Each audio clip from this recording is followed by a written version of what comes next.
Já, komið þið sæl og velkomin hérna í Feminista fréttir. Hér sittum við, ég María Pétursdóttir og Sara Stef Hildardóttir og við ætlum aðeins að fara yfir fréttir vikunar með feminískum gleraugum. Fyrsta svona frétt sem að mér datt í huga við kannski myndum ræðum frétt frá týndu börnin frá Úkraínu. Já, einmitt. Og þetta svolítið svona, núna sérst hafa rússnesk stjórnvöld, þau hafa sérst flutt 100 barna frá Úkraínu til Rússlands og komið fóstur þar og þau skila sér ekki tilbaka. Þannig að og það svona, það er talað í þessari frétt hjá RÚV að það eru yfirleitt svona 3 leiðir við að flytja þessa krakka. Og það var annars vegar börn sem voru á munaðleysingjahælum og í Úkraínu og voru bara flutt til Rússlands í stríðinu eða börn sem að foreldrarnir samþykkt að senda í rússneskar sumarbúðir sem er óskiljanlegt og þau hafa ekki skilað sér tilbaka og svo börn sem að hafa orðið á einhverju hluta vegna í stríðinu viðskilja við foreldra sína. Einmitt, já. Það er náttúrulega einhver börn náttúrulega sem eru send af stað jafnvel ein. Já. Maður las þannig fréttir manni bara stutt eftir að stríðið byrjaði. Einmitt. Þannig að þetta eru bara saklaus börn sem verða raunverulega svona collateral sko. Já, þetta er bara einmitt collateral damage í stríðinu. Í stríðinu, það er bara verið að fara með og þetta er náttúrulega bara líka verið að valda svona tilfinningarlegu tjóni. Já, og þetta er svolítið svona fyrirfram, náttúrulega maður alltaf að fara að nota enskuslettur sko, ég er að finna íslensku orðin sko, að þetta er alveg útpælt í rauninni að í stríði að gera þetta að því þetta er svona eins og partur af þjóðamorði í rauninni að útrýma þjóðinni úr barninu einhvern veginn, að stela börnum yfir til óvinarins eða óvinarinn í rauninni stelur börnunum og gerir þau að sínum. Já, þannig að þú getur þá einmitt svona morfað þessi börn inn í þína þjóð. Þína þjóð. Þetta er náttúrulega bara sama, þetta er bara sama taktík feðraveldisins alltaf endurtekið og ítrekkað að taka þetta út á konum og börnum. Konum og börnum. Þetta er sama eins og konum er markvisst nauðgað í stríði, til þess að búa til líka jafnvel barna þær sko. Þannig að þær fæði nú börn frá óvininum. Já, þetta eru mjög ógeðfeldar aðferðir, virkilega. Svona karlavelda, til þess að pína hina karlana. Já. Að því þarna er náttúrulega bara verið, þú veist, það er raunverulega verið. Þetta er til að pína hina karlana. Já, sko. Algjörlega. Það er bara þannig. En þetta er mjög svona ógeðfellt og svo er maður alltaf svona sko kannski að binda vonir við það að stríð fara upp á einhver svona herra plattform, eitthvað svona, því það verða nútíma við að stríð og nota dróna og eitthvað svona rugl. Verða þau ekki bara viðbjóslegri fyrir vikið? Jú, svo bara verða þau alveg viðbjósleg og jafnvel viðbjóslegri fyrir vikið. Halda. Að því þú getur raunverulega búið til miklu meira rof með tækninni á milli. Ég veit það er að þú getur setið og stýrt einhverjum dróna og dreipið 1.000.000 manns og þú pælir ekki í því, sko. Já, akkurat. Þú veist, það verður örugglega ennþá minni saktakend hjá hermanninum, skilurðu. Já, þú býr til svo mikla fjarlægð með þessu einmitt. Já, nákvæmlega. Þannig að tæknin, sko, þessi blessaða nýsköpun, sko. Já, einmitt. Hún er ekki alltaf Nei, hún er ekki alltaf til góðs. Það er rétt. Nema síður sé. Já. Heyrðu, hefur við að fara í næstu frétt? Já, hvað ertu við meira? Það er fólk að inn út að ættum hefur verið beitt mismunun og fordómum í Danmörku og af Dönum á Grænlandi. Löng saga náttúrulega af þessu. Já, en mikið, nú eru grænlendingar í Danmörku, þeir voru að birta skýrslu eða niðurstöðu skýrslu sendifulltrúa Sameinuðu þjóðanna sem að rannsakaði innleiðinguna og yfirlýsingar réttindi frumbyggja frá árinu 2007 og þingkona Siumut Aki-Matilda Högedam, þetta er svolítið löngu nafni, hún er annar að fulltrúum Grænlands á danska þinginu og hún segir náttúrulega bara að þessi niðurstöða staða Sameinuðu þjóðanna kom sér ekkert á óvart. Var þetta úttekt á hvaða innleiðingu? Þetta er ætli þetta sé ekki úttekt á sko stöðu bara grænlendinga gagnvart Dönum í heimalandinu. Já, eitthvað svo leið, sko. Ég meina, þetta er náttúrulega bara segin saga líka þarna, sko, með þetta sama, það er náttúrulega svipaðir hlutir hafa verið að gerast í Kanada, hjá frumbyggjum Kanada, með öll þessi hryllilegu barnamorð, tengdum barnaskólunum, þar sem hafa fundist fjöldagrafir. Akkurat. Þú veist, þess að bara svona tala inn í sama rými og þessi þá skýrsla hlýtur að hafa verið tekin saman. Þetta er svolítið svona óskýr frétt, það er erfitt að átta sig á því sko nákvæmlega sko hvaða skýrsla þetta er. Já, en þetta hlýtur náttúrulega að vera sko, þú veist, raunir frumbyggja, hvar sem að þau hafa orðið undir gagvart einhverju nýlendu veldum, að þá bara tekur marga kynslóðir að vinda ofan af þessum sárum og þjóðamorðum og viðbjóði sem að gengur á í svona í svona hvítri valdníðslu sem að hefur átt sér stað og svo náttúrulega bara þjóðir skildar eftir, ég minna náttúrulega þekkt saga eins og hjá með Bretana á Indland, þú veist, að skella á eftir sér og skilja allt eftir bara í upplaust, þú veist, og svo getur verið bara, þeir fara raunverulega en skilja eftir bara lönd í borgarastýrun, sko. Þekkist ekki, var ekki Jamaica? Jú, Jamaica er þannig, þeir eru bara að drepa hvern annan, sko. Já, bara svona innbyrðis átök. Það er bara rosa, sko, það er ekki einu svona sko beint borgarastyrjöldar. Þeir eru bara, það er bara svo óbóðslegt ofbeldi í gangi með að líbúana, þeir eru að strádrepa hver aðra. Já, einmitt. Þetta sé hvergi í heiminum mikið bara morð. Já. Þannig að, þetta er ræðilegt. En þarna í Danmörku og varandi Inúítana að þessi þingkona, hún hefur einmitt verið að berjast mikið fyrir því og hennar flokkur að Inúítar teljist verndaður minnihlutahópur í Danmörku, þannig að þeim séu tryggðu aukin réttindi. Já. Það hefur enn ekki... Það ætti náttúrulega finnst manni í ljósi sögunar, Nei, félagsmálaráður Danmörkur. Já, þá finnst manni það nú eðlilegt. Alveg gjörsamlega, þannig að það er eiginlega óskilinlegt að það sé ekki bara... Já, hvernig annars ætlaru, sko, þú veist, þetta eru svona skuldir sem er bara ómögulegt að verðmeta eða leggja nokkurt mat á, nema að þessu leiti einmitt, að þú gefur bara borgurum þessara þjóða einhvers konar, þannig forsendur í nýju samfélagi að það geti þá gagnast þeim til hagsbóta. Já. Einhver sendifulltrúi Jose Francisco Calitzei, hann segir fordóma meðal annars endurspeglast í opinberri tölfræði. Hann segir til dæmis að hlutfall heimilislausra meðal Inúíta sé ofmetið í Danmörku og segir slíkt draga úr trausti og fá sýnileg merki séu þess að ríkisstjórnin taki vandann alvarlega og svo talar hann líka þar sem er náttúrulega alþekkt sko emmittinans sko sálfræðinar, það er að sálfræðiprófin eru svo léleg að það koma náttúrulega, þetta er bara eins og með svarta í Bandaríkjunum, að þeir koma mikið verið út úr öllum sálfræðiprófum eða IQ-testum eða einhverju svona. Já, þetta er bara svona coded bias. Þetta er bara coded bias, þetta er bara allt á hvít próf og millistjættar próf, þannig að þau nærða aldrei að fá þau svör, eða þau geta aldrei gefið þau svör. Þau eru líka bara ekkert á sama tungumáli en til að fólki talar. Fyrir utan nú það, sko. Og þannig eru til dæmis grænlendingar kannski með ekki að tala 100% jafngóða dönsku og einfættu dani og bara það skekkir niðurstöðuna. Algjörlega, en oft er þetta náttúrulega eins og með svona próf, þú veist, það eru ákveðna forsendur gefnar, ég meina við þekkjum þetta bara svona, þú veist, hinn hvítu Vesturlönd, að þessi próf sem að voru öll byggð á einhverjum rannsóknum á ungum efnuðum millistéttadrengjum í Bandaríkjunum, þú veist, að þau próf voru notuð sem einhvers konar svona sálfræðipróf einmitt og til þess að greina einhverjar típur sem áttu að vinna mjög vel saman, það var bara mjög vinsæl kenning, ég gleymi hvað hún er kölluð, ég meina það að vera að nota þessar kenninga bara langt inn á okkar tíma, sko. Já, einmitt. En það er svo skrítið einhvern veginn, nú hefur þetta alveg verið vel þekkt, sko, innan sálfræðinar,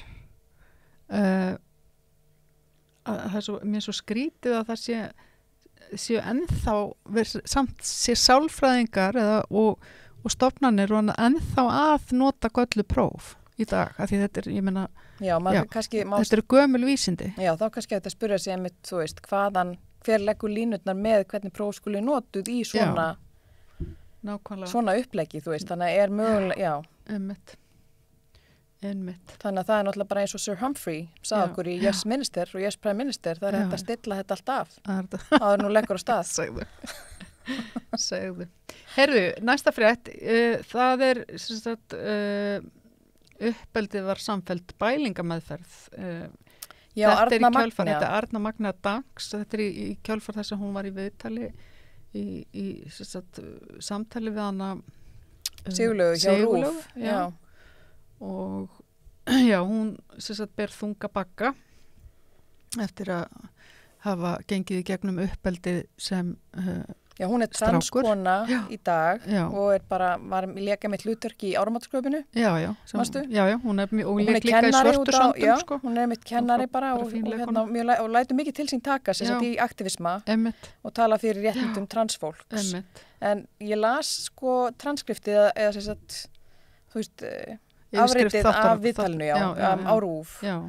Og þetta var alveg ótrúlega harmþrungið þarna oft bara í gegnum hennar líf og lýsir náttúrulega bara hennar samskipti eins og við föður sinn, veist, þessi eitraða karlmennska og þessi skaðlegu karlmennsku ímyndir sem að koma mjög greinilega í ljósið mitt í gegnum pappinar, gagnvart henni.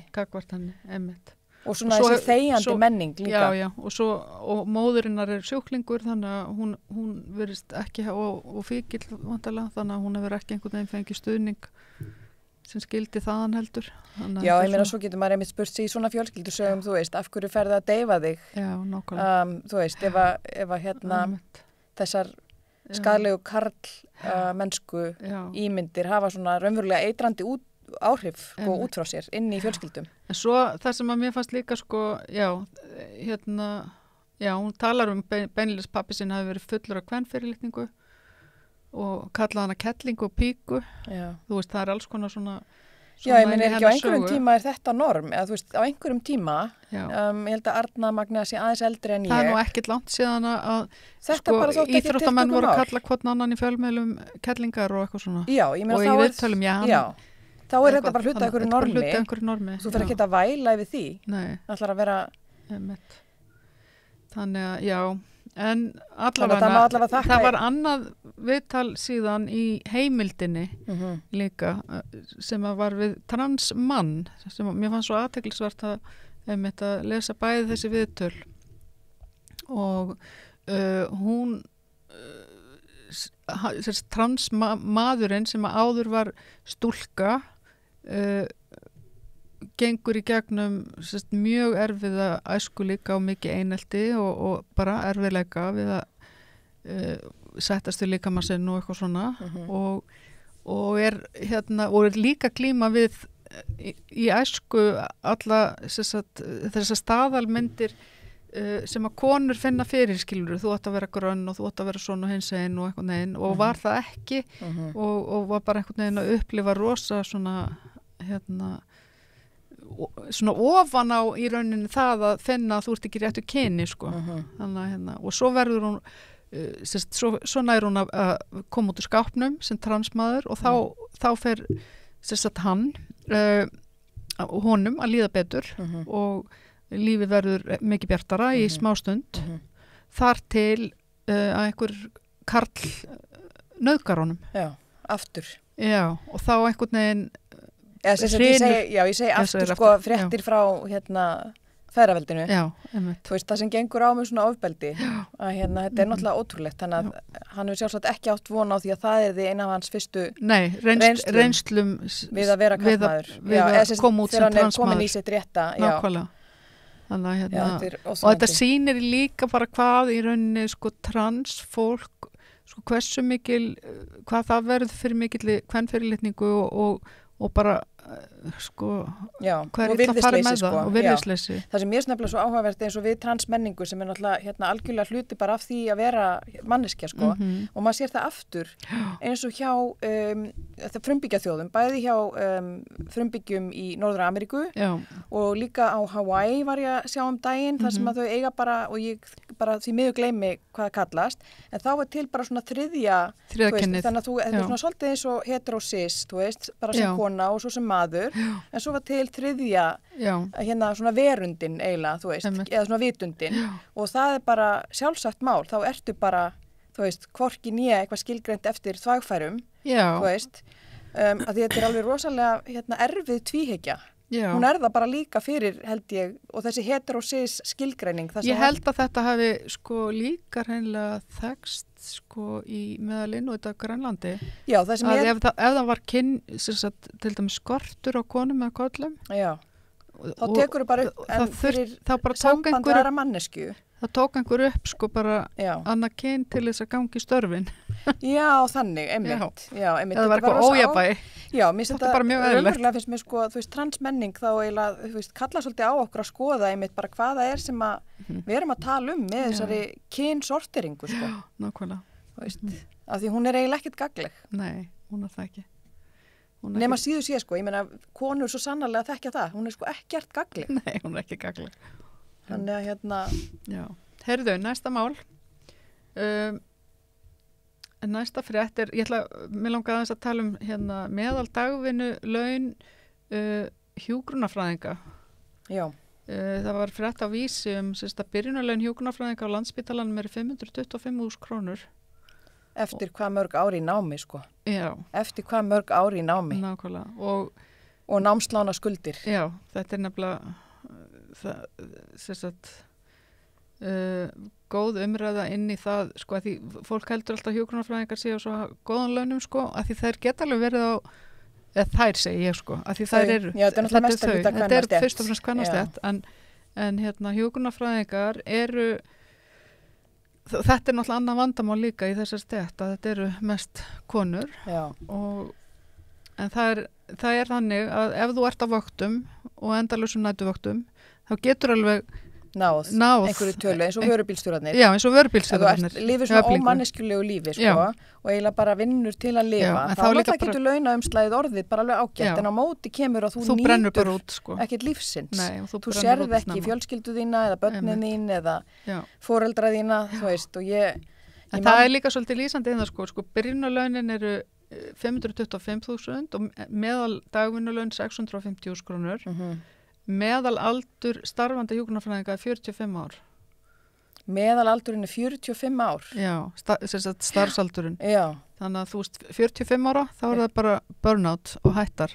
Já, og engin það fara bara að vinna við eitthvað annað. Og þær eru og ég meina, heilbrigðisstéttirnar eru í vanda núna. Þær eru í rosa vanda. Og það er einmitt, þetta er rosa áhugavert líka í ljósi svona allir umræðu menntun og háskólamenntun. Þannig að klárlega eru þessi laun fyrir sérstaklega eins og konur að þú mynd aldrei geta hvorki leikt eða borgað af íbúð væntanlega, ef þú ert að borga líka af námslánum og mögulegt með börn á framfæri. Já. Þú veist, að þá þarf það að vera í ykkur mjög góðu samkomulagi annarkvort í barnsföðin eða þá að þið skiptið í einhvern veginn, raunverulega þið myndu skipta viku og viku, þá kemur konan alltaf verð út líklegast. Já. Og þetta er segin saga líka með kröfuna menntun sem að ég er farin að renna á mig 2 grímur með alla þessa meistaraprófskröfur, þú veist, að því að nú er til dæmis byrjað að íta iðnmenntuninni líka upp á háskólastig. Jú, einmitt. Og hvernig þetta skila sér tilbaka til fólksins? Það er náttúrulega, konur hafa svolítið flikst í háskóla til þess að reyna, því það er alltaf að reyna að bæta sig og alltaf að reyna að gera eins og kallarnir, en leið og við gerum það, þá einhvern veginn vinnur það líka á móti konum. Já.